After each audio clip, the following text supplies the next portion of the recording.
जी सब लोग लगाया वो जी ठाकरिया ने समझा वो जी।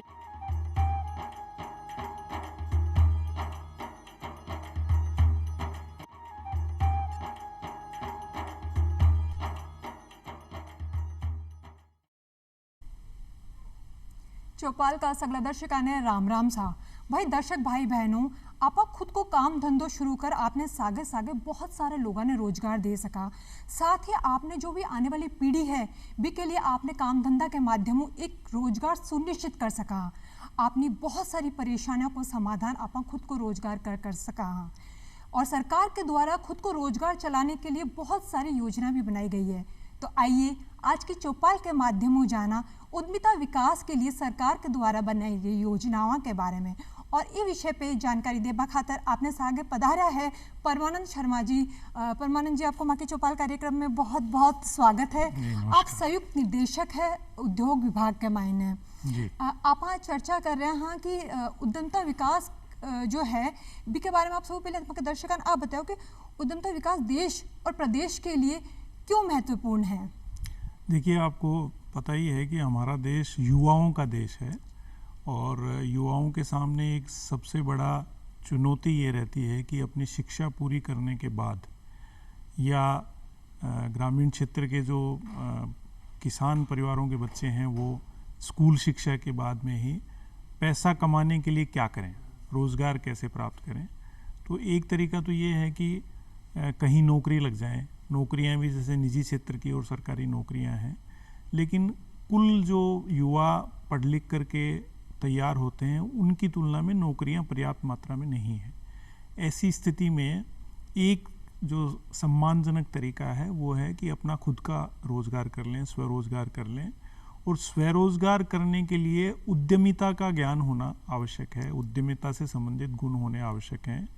यदि ये होता है तो फिर जैसा आपने परिचय में बताया, न केवल वो अपना रोज़गार करेंगे, औरों को रोज़गार देंगे और अच्छी सेवाएं समाज को देंगे, जिससे एक सकारात्मक वातावरण बनेगा और देश भी आर्थिक रूप से प्रगति करेगा। जी, बहुत बढ़िया बात आप बताइए कि भाई जो देश है वो भी आर्थिक रूप में जो है प्रगति करती है। साथ साथ लोगों ने बहुत अधिक रोजगार भी प्राप्त हो जासी, कोई बेरोजगारी की जो समस्या है लगभग समाप्त हो जासी। इसके साथ में एक और चीज़ पूछना चाहूँगी, उद्योग धंधों चलाने के लिए राज्य स्तर पर किस तरीकों कार्य करे जा रही है।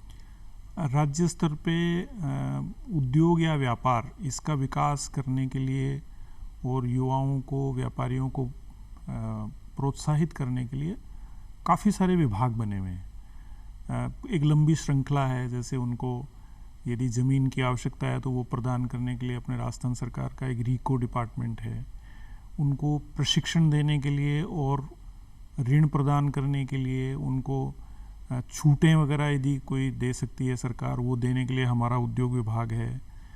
खादी बोर्ड और खादी आयोग दो अलग से पृथक विभाग हैं। पैसा देने के लिए राजस्थान वित्त निगम राजस्थान सरकार का एक विभाग है। एक राजस्थान लघु उद्योग विकास निगम है। एक ब्यूरो ऑफ इन्वेस्टमेंट प्रमोशन है। इस तरह से करीबन 10-12 विभाग हैं जो अलग अलग ज़रूरतों को पूरा करने के लिए कार्य करते हैं। और चूँकि शुरुआत जो है वो उद्यमिता के विकास से होती है, उद्यमिता के प्रशिक्षण से होती है, तो इस दिशा में सभी शैक्षणिक संस्थान जो हैं वो भी काफ़ी योगदान करते हैं।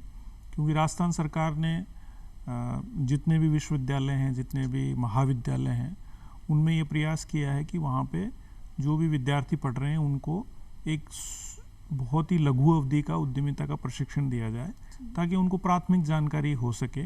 और जिन लोगों को भी उद्योग और व्यवसाय स्थापित करने में कोई रुचि है तो वो उसमें आगे विचार कर सकें और आगे बढ़ सकें। जी, तो इसके साथ एक और चीज़ मैं आपको जानना चाहूँ कि जहाँ आपने देश में युवाओं ने उद्योग स्थापित करने के लिए की तरीक़ों की तरीके का कार्य करना चाहें। कार्यों की तो कोई कमी नहीं है। देखिए, मुख्य रूप से तो कार्यों को विभाजन 3 तरीके से कर सकते हैं। कुछ काम ऐसे हैं जिसको हम कहते हैं विनिर्माण करना, यानी मैन्युफैक्चरिंग, यानी मोटे तौर पे फैक्ट्री लगाना, एक काम ये हो गया। एक होता है सेवा प्रदान करना, यानी जिसे जितने भी तरह के मरम्मत के काम हैं, कोचिंग इंस्टीट्यूट हैं, मेडिकल का कोई डायग्नोस्टिक सेंटर है, रिपेयरिंग सेंटर्स है, ये सब सेवा के अंदर आते हैं। और एक है व्यापारिक कार्य। व्यापारिक का मतलब कोई बना बनाया सामान ला करके अपने शोरूम में रख करके उसको बेच देना, अपनी दुकान में रख के बेच देना, ये व्यापार। ये 3 तरह के कार्य हैं मोटे तौर पे। लेकिन इनमें फिर आगे जैसे मैन्युफैक्चरिंग का काम है, जिसको फैक्ट्री लगाना बोलते हैं, उसमें हज़ारों तरह के आइटम हैं, उनको बनाने का काम किया जा सकता है। जिस जगह का युवा है, जिस जगह का व्यापारी है, उस जगह पे किस तरह का कच्चा माल मिलता है, पहले से वहाँ किस तरह के ट्रेंड लोग हैं, वहाँ के बाज़ार में किस तरह की चीज़ों की मांग है, इन चीज़ों का आकलन करके कोई भी यूनिट लगा सकते हैं। सेवा तो सब जगह सबको लोगों को ही चाहिए, व्यापार भी सब लगे लोगों को चाहिए। इवन ग्रामीण क्षेत्र में कोई 1000 की आबादी का छोटा सा गांव है, वहाँ भी आजकल कम से कम 15 से 20 दुकानें मिल जाती हैं। तो स्कोप खूब है, अच्छे सेवा देने वालों की अभी भी कमी है। तो काम करना चाहें तो कोई इसमें समस्या नहीं है। और आर्थिक दृष्टि से व्यापार यदि ठीक चल गया, जो कि मेहनत करने से चलता ही है, तो आय की संभावनाएं भी बहुत अच्छी हैं। जी बिल्कुल। अभी आप जी बताएं कि जो युवक है वहाँ के लिए बहुत सारा काम है, बहुत तरीक़ों में खुद को स्वरोजगार शुरू कर सकें।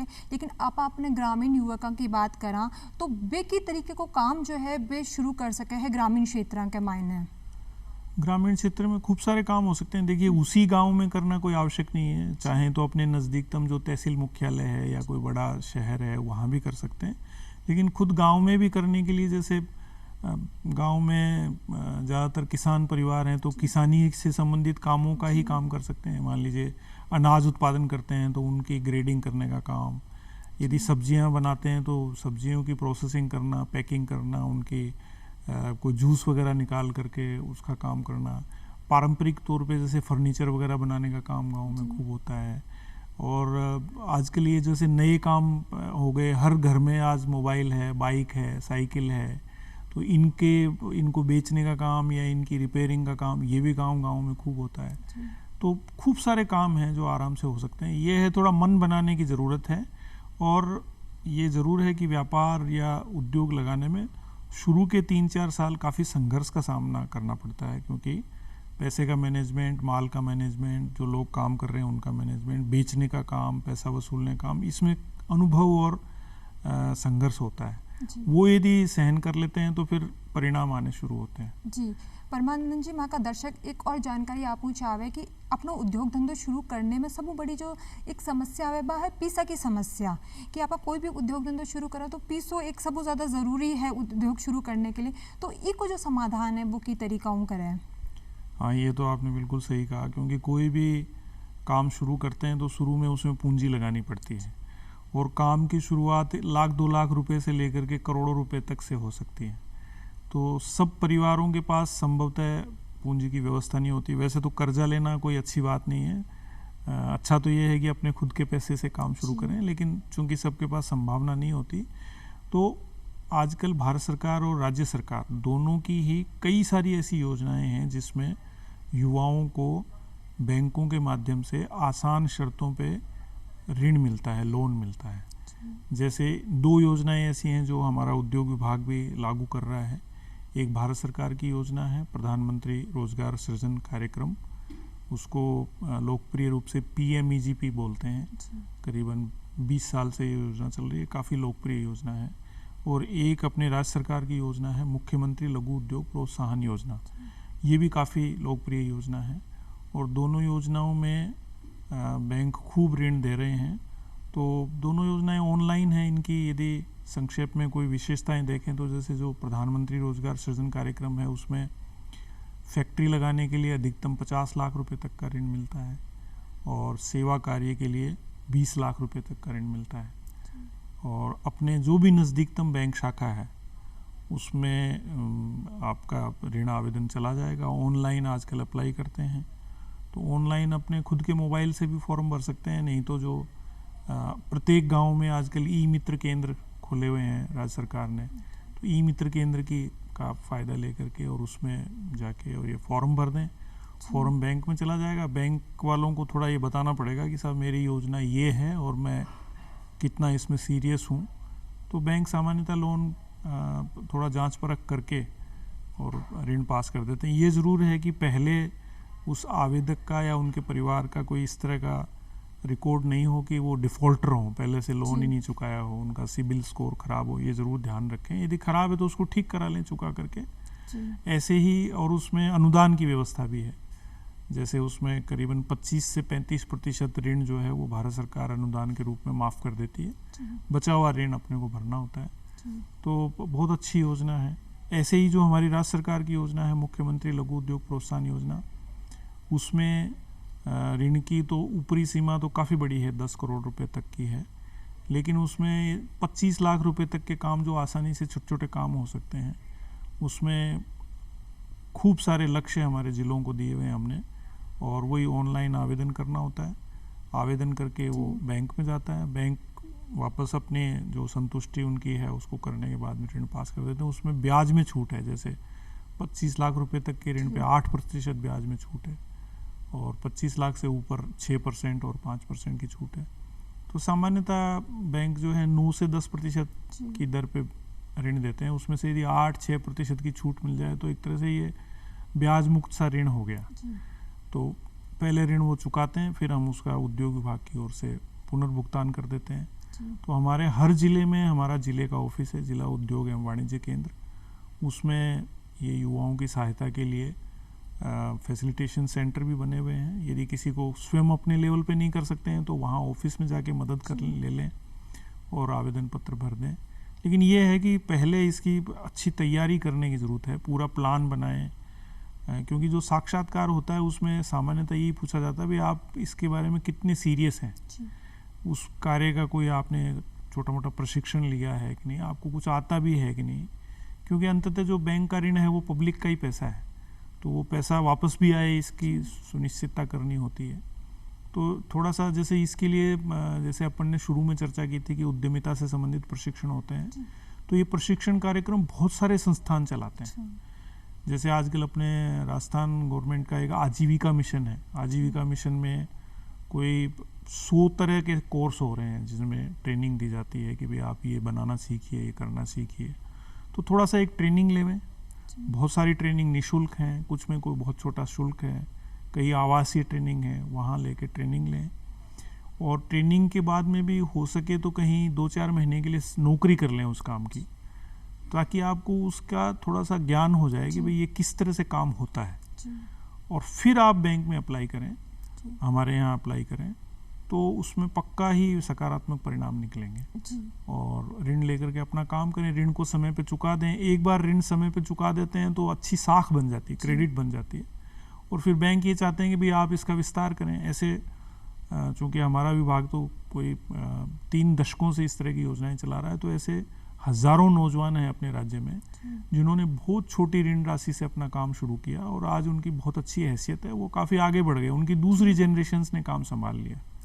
तो जैसा आपने शुरू में कहा कि आप खुद का रोजगार करते हो, तो फिर ये चिंता नहीं है कि अभी बच्चे क्या करेंगे, बच्चे अपना घर का काम संभाल लेंगे। नौकरी पेशा लोगों के लिए तो ये है कि स्वयं नौकरी लग गया तो फिर बच्चों को संघर्ष करना है। तो उद्यमिता का मार्ग तो सदा ही श्रेष्ठ है।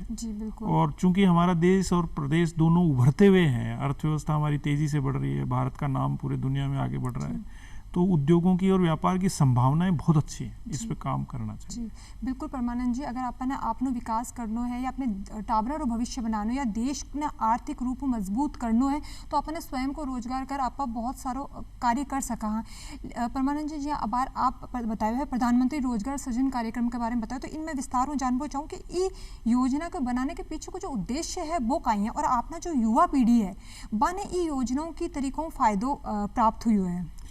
उद्देश्य तो देखिए, मुख्य उद्देश्य तो यही है कि जो लोग अपना काम करना चाहते हैं उनको पूंजी कैसे उपलब्ध कराई जाए, ये मेन उद्देश्य था। पर इस उद्देश्य के साथ साथ दूसरे उद्देश्य पूर्ण हो रहे हैं कि जो ही हम पूंजी देते हैं और कोई काम प्रारंभ होता है तो उसमें रोजगार भी तो मिलता है।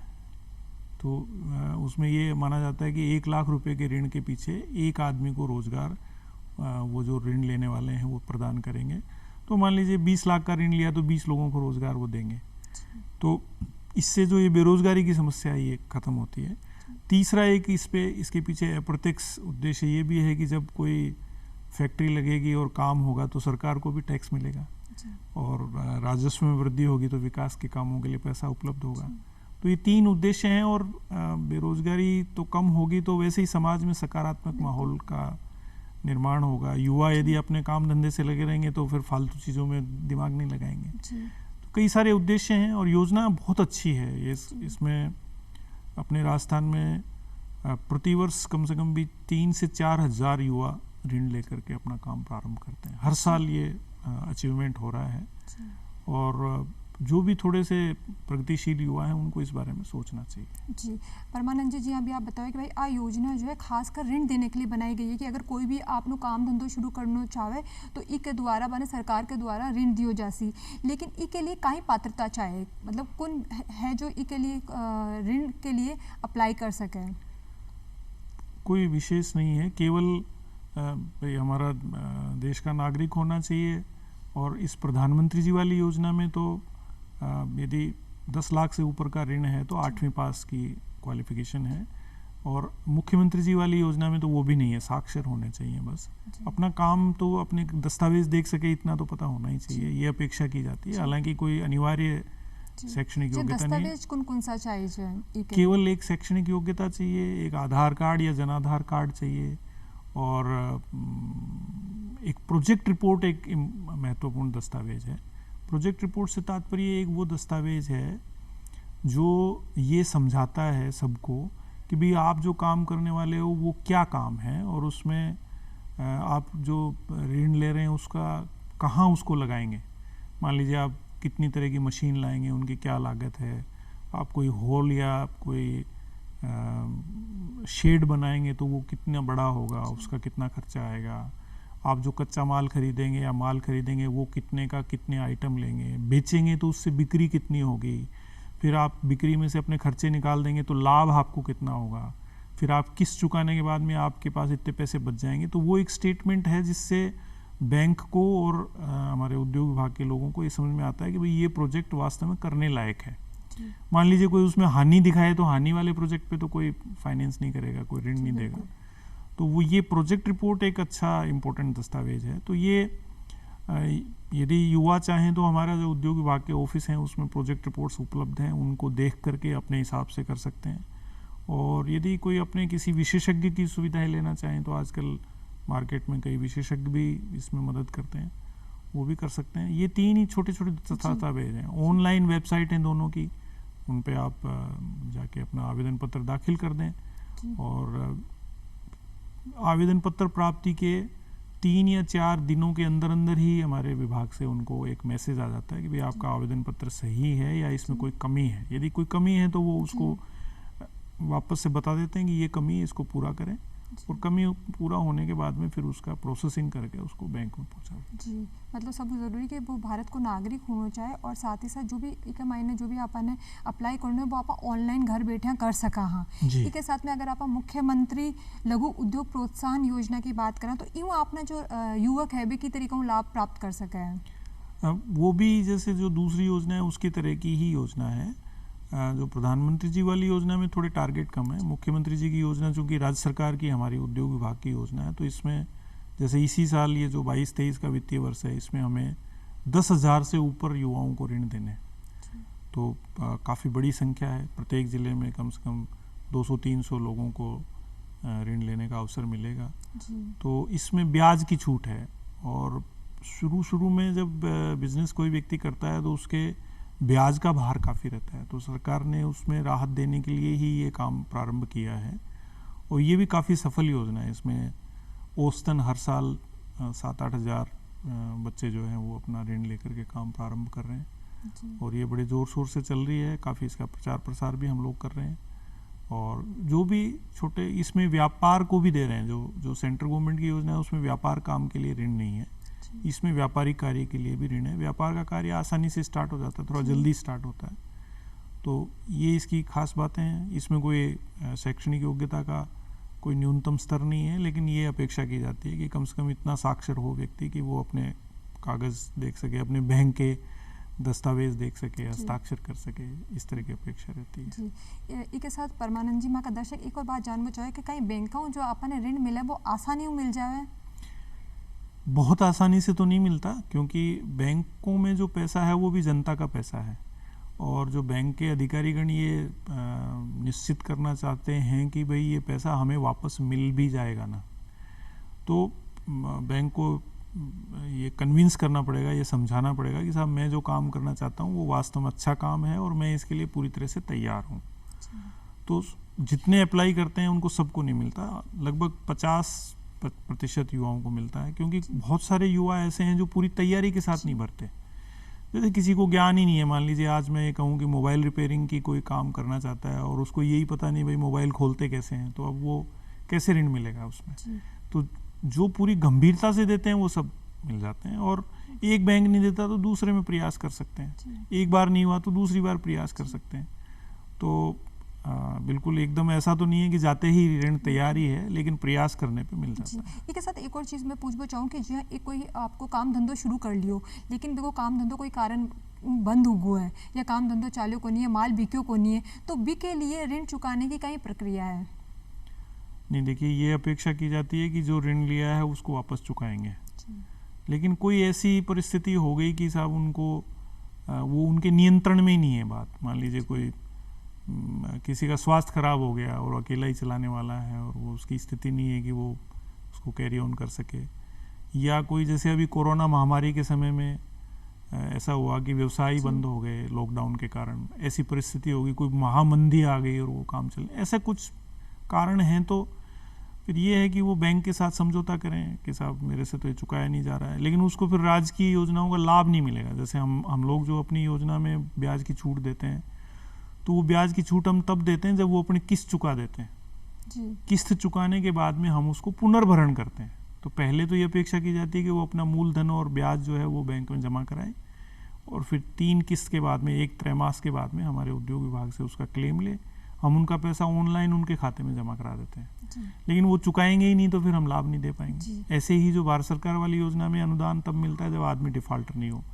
तो प्रथम प्रयास तो ये होना चाहिए कि किसी भी तरीके से बैंक की नज़रों में आप ईमानदार बने रहें और अपना पैसा चुकाएं। लेकिन ऐसा नहीं है कोई बिल्कुल ही वो चुका नहीं पाया तो कोई उसके साथ कोई बहुत बड़ा अन्याय हो जाएगा, वो उसकी व्यवस्था है बैंक के साथ। बैंक को अपनी मजबूरी बताएं तो बैंक फिर उस पर विचार करके उनको जो वन टाइम सेटलमेंट वगैरह में कुछ विचार करते हैं।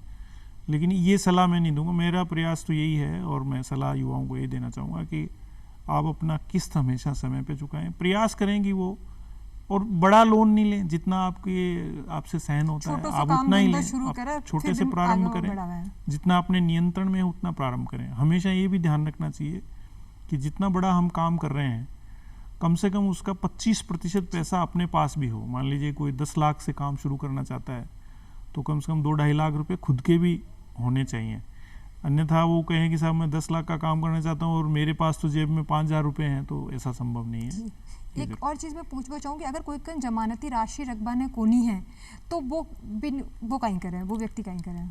नहीं, इसमें जैसे सरकार ने व्यवस्था कर रखी है, भारतीय रिजर्व बैंक ने भी ये निर्देश दे रखे हैं कि 10 लाख रुपए तक के ऋण के लिए किसी तरह की जमानती राशि या प्रतिभूति, गारंटी, कोई मॉर्गेज लेने की आवश्यकता नहीं। 10 लाख से ऊपर का ऋण है यदि, तो उसके लिए कोई न कोई अचल संपत्ति के दस्तावेज या किसी मुअज्जिज आदमी की गारंटी देनी पड़ती है।